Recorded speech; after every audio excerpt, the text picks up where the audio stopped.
Салам достор, биз силер менен буга чейинки видеодон никедеги сүйүү темасын кыскача караганбыз. Ал эми бүгүн болсо биз силер менен никедеги жыныстык катнаш темасын карайбыз. Бул тема оңой эмес, орчундуу тема. Качан жыныстык катнаш темасы жөнүндө кеп болгондо көпчүлүгүбүз өзүбүздү ыңгайсыз, оңтойсуз же күнөөлүү сезебиз. Анда эмне, жыныстык катнаштын өзү күнөөбү? Биз бүгүн силер менен жыныстык катнаш жөнүндө ыйык жазуу эмне дейт, ошону кыскача карайбыз. Биз башында башталыш китеби 1-бап 28-аятта төмөнкү сөздөрдү окуганбыз. Анан Кудай Теңир аларга мындай деп батасын берди: укумдап тукумдагыла, жер жүзүн толтургула, жерди ээлегиле жана деңиздеги балыктарга, асмандагы канаттууларга, бүт жер үстүнө бийлик кылгыла дейт.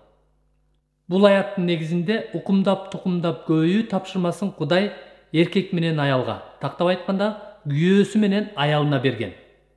Демек, укумдап тукумдап көбөйүү бул күйөөсү менен аялынын ортосундагы жыныстык катнаш аркылуу ишке аша турган нерсе.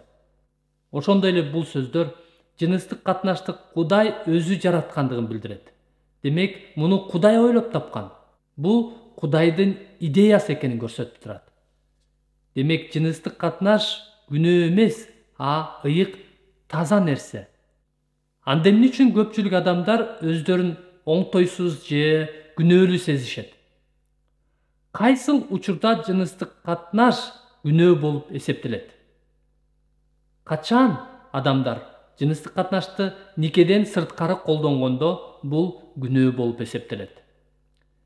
Никеге чейинки же никеден сырткары жыныстык катнаштын бардык түрлөрү күнөө болуп саналат.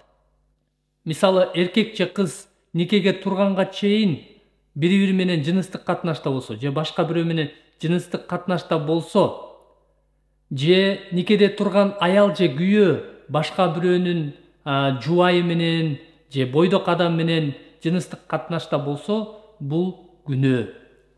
Ыйык китепте мындай күнөөлөр үчүн Кудай катуу чараларды көргөн. Мындан сырткары, эркек менен эркек же аял менен аял жыныстык катнашта болсо, ошондой эле мал жаныбар менен жыныстык катнашта болсо, бул дагы чоң күнөө. Бул Кудайдын алдында жийиркеничтүү күнөө деп ыйык жазууда жазылган. Мындай жийиркеничтүү күнөөлөр үчүн Кудай өз элин атүгүл өлүм жазасы менен жазалаган. Анткени бул Кудай алдында жийиркеничтүү күнөө деп эсептелинген. Бүгүн дагы Кудай өлүм жазасы менен болбосо дагы катуу жазалар менен жазалап жатат. Ал кандай жазалар деп ойлосоңуз, бул ВИЧ-СПИД сыяктуу венерикалык оорулар. Эмне үчүн Кудай ушундай катуу жазалайт? Анткени бул Кудайдын планына каршы. Кудай орноткон тартипти, Кудай орноткон ыйыктыкты бузуу болуп саналат. Бул тема жөнүндө бул өкүнүчсүз нике аттуу курстан көбүрөөк маалымат алсаңыздар болот. Ошондой эле ыйык жазуу жыныстык катнаш жөнүндө эмне дейт деген дагы курс бар. Ал жакта кененирээк жазылган.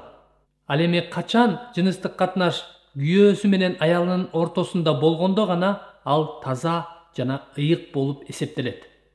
1-Корунтуктар 7-бап 3-аятта мындай деп жазылган: күйөөсү аялына карата, аялы күйөөсүнө карата жубайлык милдетти аткарсын. Бул аяттагы жубайлык милдет деген сөз жыныстык катнашты билдирет. Бул милдетти, бул жоопкерчиликти жубайлар дайыма аткарышы керек. Демек, жыныстык катнашты Кудай жараткан. Кудай жыныстык катнашты күйөөсү менен аялынын ортосунда гана жараткан.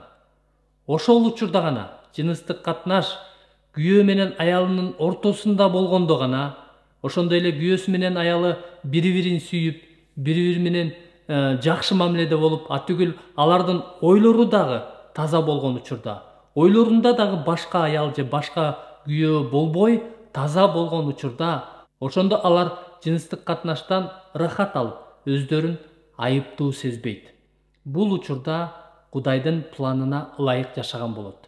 Демек, Кудай никени жараткан, Кудай никенин автору, Кудай аял менен эркекти өз бейнеси боюнча өзүнө окшош кылып, аларды тең укуктуу жана бирдей баалуу кылып жараткан, жана жыныстык катнашты дагы Кудай баталуу кылып, ыйык кылып, таза кылып жараткан.